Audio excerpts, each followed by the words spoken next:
Good morning everyone. My name is Sri Sloka.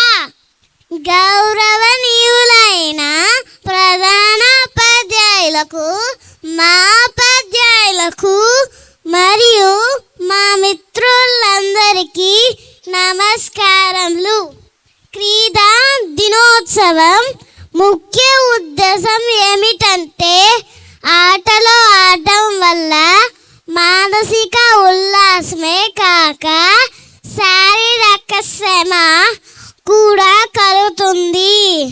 దీని వలన మనం ఎంతో ఆరోగ్యంగా ఉంటాము. అంతేకాక మనం ఐకమత్యం, నాయకత్వం వంటి లక్షణాలను కూడా నేర్చుకుంటాము. కావున మనం ఈరోజు వివిధ రకాల ఆటలు